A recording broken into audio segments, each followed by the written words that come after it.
Veränderung, comatose, change within me. It was early December of 1970, one of the coldest winters Bavaria had seen in years. Temperatures dropped down to 20 degrees below zero. We lived just outside of Munich, Germany, in my hometown of Marktschwaben, which was entirely covered by a blanket of shimmering snow. The plows could barely keep up with the heavy downfall, which greatly amused us children, who were always ready for the next adventure. For us, deep layers of fresh fallen snow created the most magical winter wonderland Bavaria had ever seen, or at least that we had ever seen, and our days were filled with play and laughter. I remember this time fondly. I was just 9 years old, full of energy, dreamy-eyed, and bursting with youthful innocence, anticipation and joy. It was my favorite time of the year. I could barely contain myself as I waited for all of the celebrations, keeping myself busy with snowball fights and building snowmen alongside of my friends. The Christmas season was lavished with merriment and mystery. The celebrations began with the 4 tapping nights, Klöpfelnächte, along with the nights before Nicholas Day. On the 6th of December, and in only 3 days' time, it would be Krampus Day, dedicated to one of the companions of St. Nicholas in some parts of Europe. These traditions ran deep, creating eagerness and delight.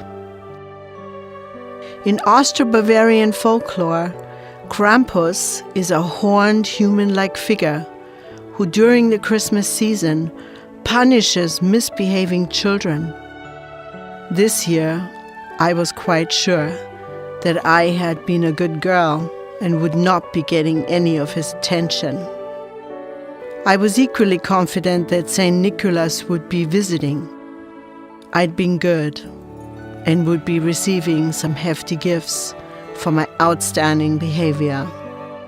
To end with St. Nicholas was the most rewarding and light-hearted of the ceremonies, often causing us to nag our parents, begging them to get us to the present sooner than was ever possible. I couldn't wait to be old enough to go with my big brother and his friends to the village, where we'd find men disguised in Krampus costumes, where children run from them as they're being chased. It was a long-standing tradition, folklore, I wanted to take part in. Even though I had been suffering with a cough this season and wasn't feeling very well, I wasn't going to miss the festivities of the day. I pretended I was quite well, even though my chest was hurting and the occasional wheezes let loose. On this particular day, my brother had lost his gloves on the way home from school, and my mother was in a hurry to drive him to town. She had to buy a new pair before it got dark and the roads too slippery. When my mother returned, I begged her to let me stay at my aunt's house for the night. I just loved any and all opportunities to spend time with Maggie and her new and handsome husband Jürgen. I remember Mother not being too happy about me staying due to my persistent coughing. But I didn't give in, repeatedly urging her to let me go stay overnight. And finally got my way. Their home was a bright and colorful place, filled with a medley of refurbished antiques as well as modern furniture. Their guest bed hadn't been delivered yet, so I had to sleep on the white leather couch in the living room. I wasn't able to get warm, and the cold shivers running down my spine kept me awake. My hacking cough didn't let up all night and only got worse. They say that the lungs are one of the last organs to mature in the womb. When I was 2 years old, I had had several episodes of whooping cough and colds affecting my respiratory system permanently. My lungs were already quite weak. I had been, after all, a premature baby, born too early, weighing maybe 5 pounds. The next day, Maggie took me to her family doctor, Dr. Holley. He had his office in Bahnhofstrasse and had known me since I was young. He was aware of my whooping cough history and so was quite upset when he heard my cawing and barking noises. With sternness, he ordered my aunt to take me out of the freezing cold and back home immediately. That was no place for a girl in my condition during the thick of winter. I faintly remember being in his office. My violent attack was so severe that I regurgitated a golf ball-sized lump of mucus, solid and scary green in color. He prescribed some medicine called Lebertran, cod liver oil that tasted so putrid that it made me gag with that horrid fishy taste. He claimed it was sure to relieve my symptoms. "You will feel better by evening," he stated confidently. I wasn't quite so sure.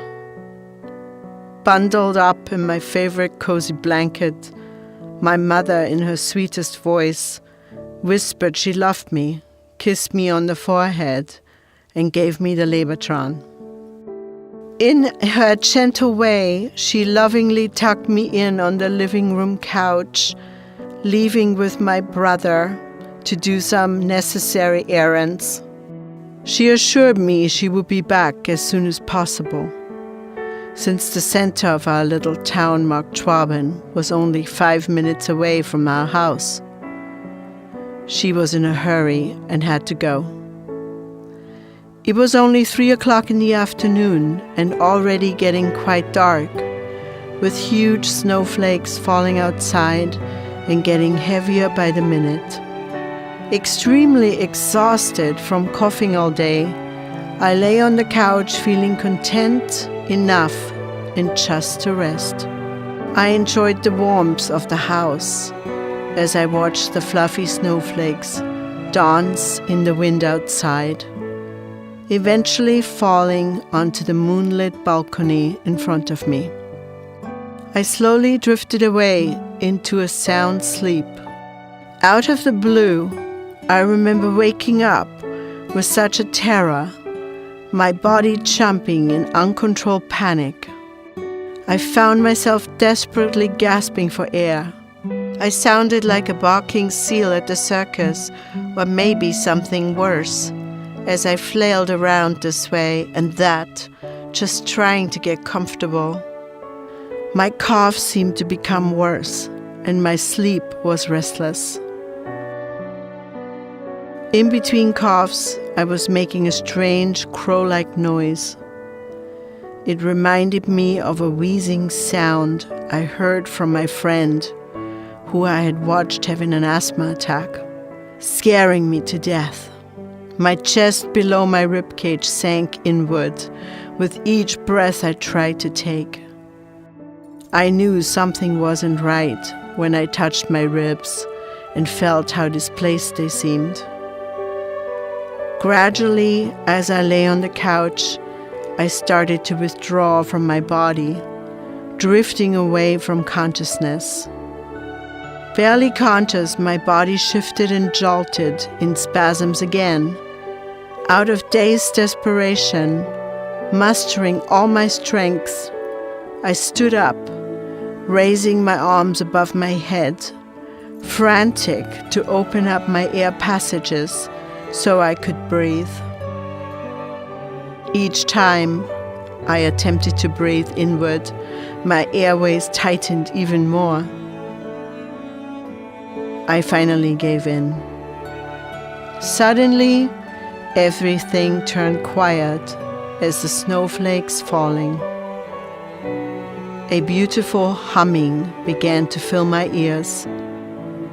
Very peaceful and quiet, fear and terror left me. I fell to the floor and rolled under the glass coffee table. Eventually, how much time had passed? I don't know, but the chest pain stopped, and I began drifting toward a bright light, not of this world.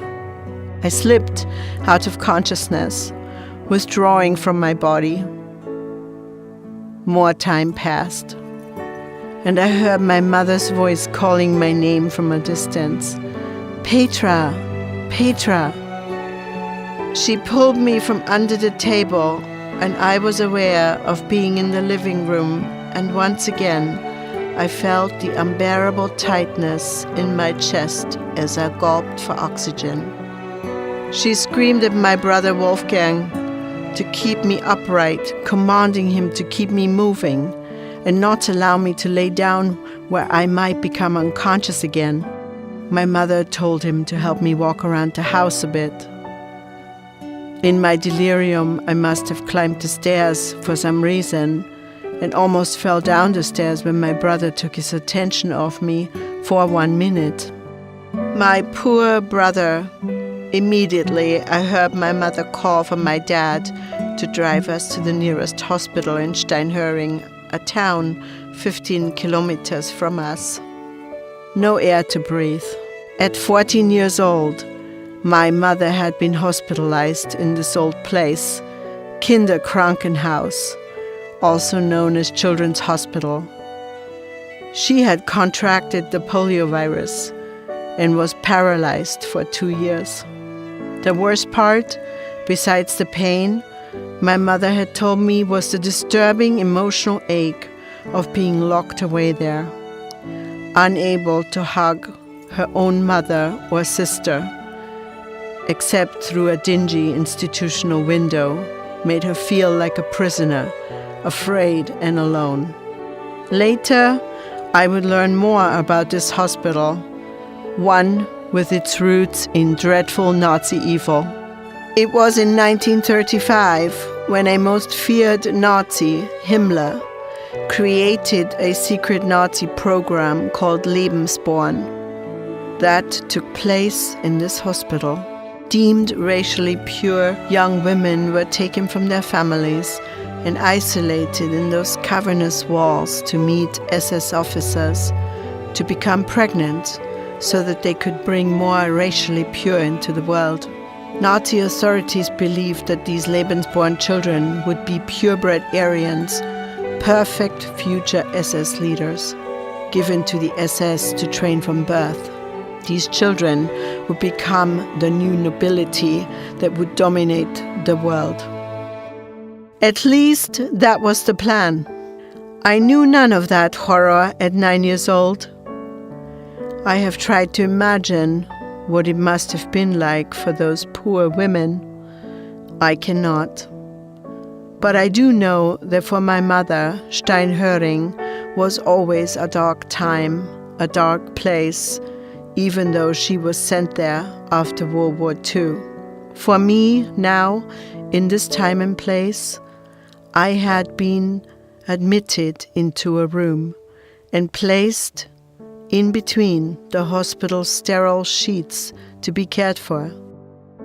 I had no fear or disturbed feelings. Instead, I felt light and peaceful in a state of altered consciousness.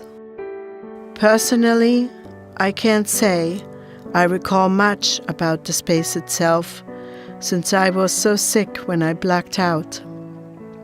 I don't recollect the car ride or being carried into the hospital room either.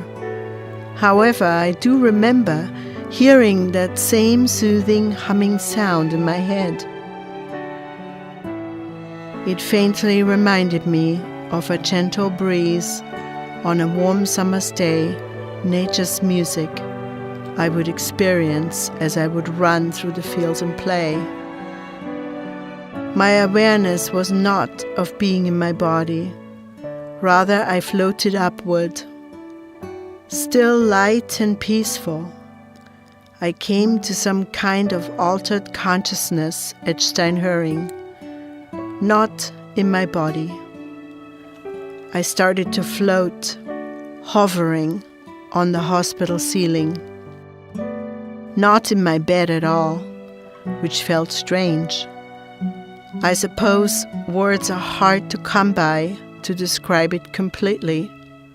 During this experience, I witnessed my body from a distance, observing its every move as my spirit, without notice, moved along the walls of the old hospital. How was this possible? What is happening to me? I faintly recall asking. I continued to watch from above, high on the ceiling. My father stood down there next to me, leaning against my motionless body, holding my hand close to his heart, his tears falling on my lifeless face. I could feel his sadness and aching heart. I knew he didn't think I was going to make it. Maybe this was a part of the Steinhöring legacy, the giving and taking of innocent lives. Yet I wasn't worried. I wasn't Petra in her hospital bed. I was hovering above them, an unaffected observer. My mother in her red fox coat sat in the dank corridor. She was on a bench, reading something, black pen in hand, her face pale. She appeared numb with dismay, a horror no mother wants to endure. Somehow, in my out-of-body state, I knew she was signing a document to consent to a dangerous surgery. I remember thinking, poor Mummy, watching me on the edge of death, in the same dreadful place she had to remain while ill in her childhood. Momentarily, I felt as if I was slipping into her body, mind and spirit. I could intensely feel her sorrow and despair. Her potent emotions came over me in a vibration of dread and sadness. I then traveled into an operating room, where 2 doctors in their light green baggy scrubs and several nurses vigorously scrubbed and washed their hands. I had a bird's eye view. Wherever my attention focused, there I was. I could see clearly. I felt what everyone was feeling, as if I was able to slip inside their bodies and read their minds. Experiencing their every emotion, every shift, didn't seem odd or scary.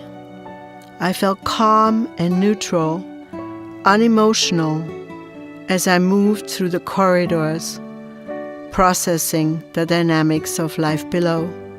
I remember trying to get their attention, thinking I had called out to my father, "Papi, Papi, I'm up here." Then I said something like, "Don't cry. I'm all right. You don't have to worry about me." I continued, I'm up here. Look up. I'm on the ceiling. I'm fine." But my papi only continued to stare at my lifeless body and couldn't hear me calling out. What is happening to my spirit? Why is my body lying there, yet I am on the ceiling looking down at my body with such a sense of calm?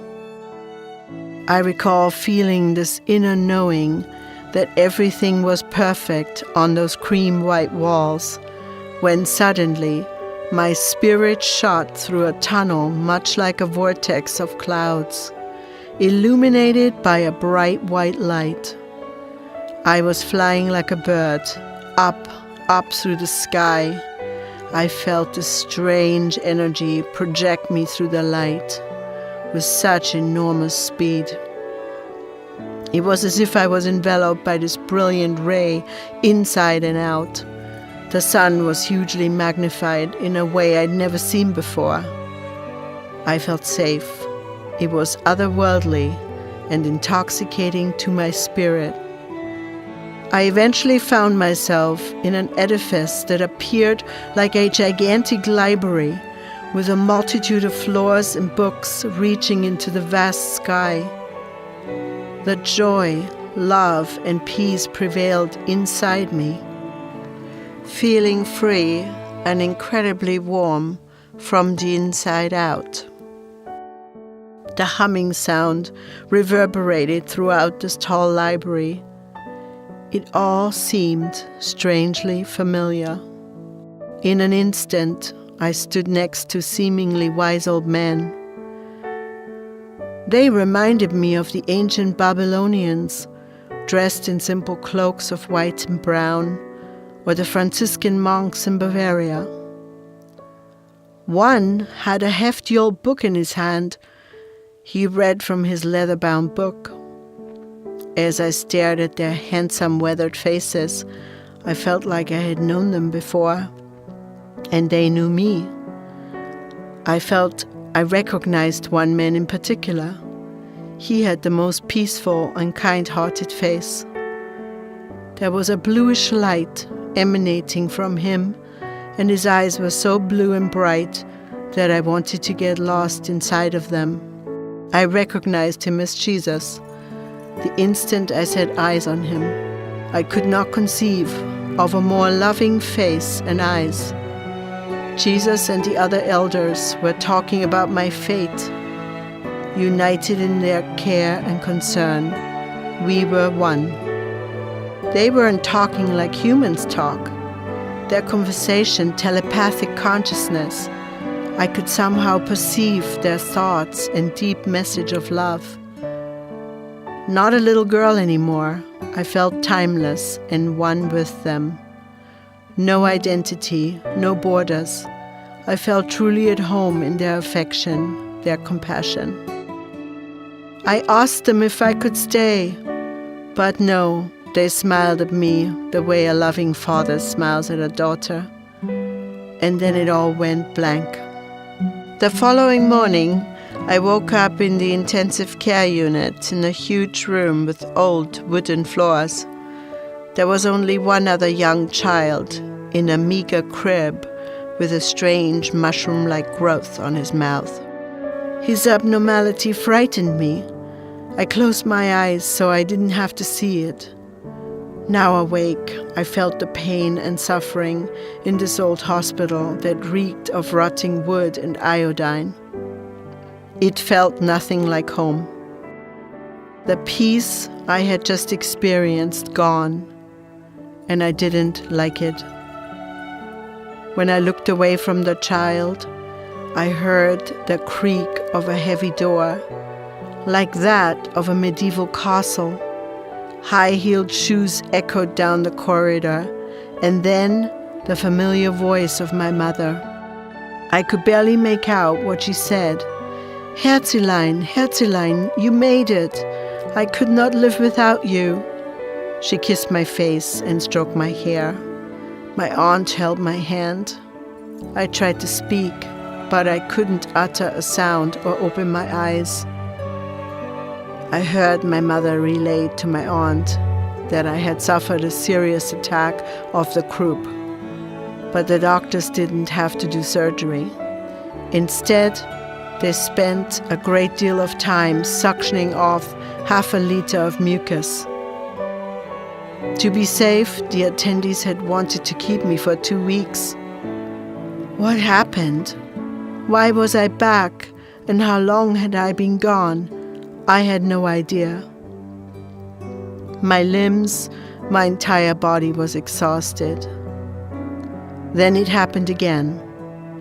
The peace returned, as if God Himself was holding me in His arms. It seemed I floated in a warm liquid, and the soothing humming sound, like Tibetan chant, was all around. I was terribly sick.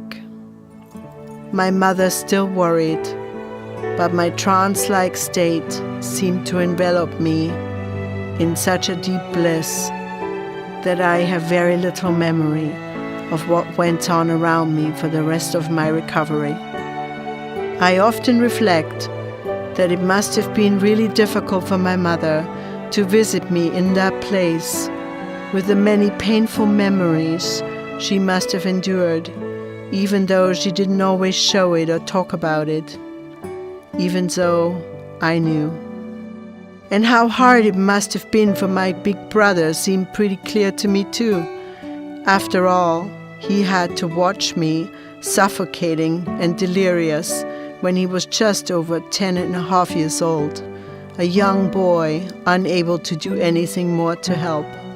When I returned from the hospital, my brother told me he had been so scared, he was sure he had almost lost me down the marble stairs, with me so wobbly and unpredictable in my feverish state. I remember the very concerned look he had in his eyes when he told me he thought I was going to die in that old hospital building. He was so glad to have me back. I will always remember his caring words. There is nothing he could have done differently. Yet to this day I wonder, and I hope, that he does not carry any guilt or shame about any of this in his heart. And yes, life went on as usual.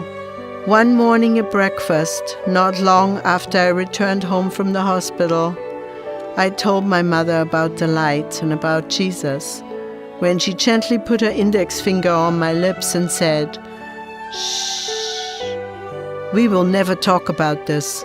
Little girls don't talk to Jesus, and if you do, they will put you in an insane asylum." Never to be spoken of again to my mother. I knew I was lucky to be alive. That was for certain. Decades later, as I researched the suspect history of Steinhöring, I often wondered if there was a reason that both me and my mother had experienced such severe illness in that place, and we both survived. Had there been a purpose to this coincidence? The Nazi SS called the space Lebensborn. Difficult to translate. I find that it means something like fountain or source of life, which is pretty ironic considering how the Nazis operated there, how its purpose had been to give birth to people who might go on to control and exterminate others. Their plan, fortunately, didn't work. I learned Himmler tried desperately to use his control of the Nazi security services to get large numbers of children in his army. His stock was considered genetically superior, mostly from the occupied countries. Increasing birth within the Reich was proving difficult, so Himmler decided to harvest genetically valuable material from others. I always found this so sick and disturbing. That meant non-Reich women were sent there without their consent. How sad it must have been to be a Polish mother removed from your family only to serve a baby factory. Decades after my hospitalization, when I was on my own and out of the country, I went on to work with Jewish people who would help open my eyes to what had happened in Nazi-controlled Europe. I had no idea about the hospital, nor most of what happened in Bavaria and Germany. Mostly, I wasn't told a thing. When I found out about the Nazis later in life, I wondered, was shocked really, about why nobody talked about the hospital, its roots, nor much about Nazi Bavaria at all. I learned that after the American army liberated Germany in 1945, there were over 300 orphan children housed in Steinhöring. The building remained a children's hospital until 1971. It is amazing to me that I was hospitalized there during the last year of its existence. Was I part of its transitioning? I surely hope so. The heavenly encounter I experienced, and having my life saved, seemed only to confirm my suspicion that there was a reason for being there in its waning days, before it no longer served as a hospital, especially in the way the Nazis intended.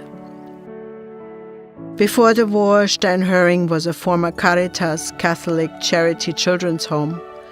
The Nazis took all church charities and controlled charitable giving. The general physician at Steinhöring, Dr. Ebner, was the Lebensborn physician. He became the medical director for the entire Lebensborn program and SS Oberführer. I also learned of his mass killing of handicapped children and was devastated. I felt this for all the children, but I can't help but think of the rare instance of talking about the war when my mother would tell me that she would have been killed if she had had polio earlier than she did, while the war was still happening. Now it makes sense. She wouldn't have been genetically superior. She was ill and couldn't walk. There was no room for the sick or weak in Steinhöring during the war. It was a shocking revelation. No wonder my dear mother was so horrified to be locked away in Steinhöring. Clearly, she knew more than she ever told me about the place. The significance of her being stuffed away there to recover for several years is not lost on me.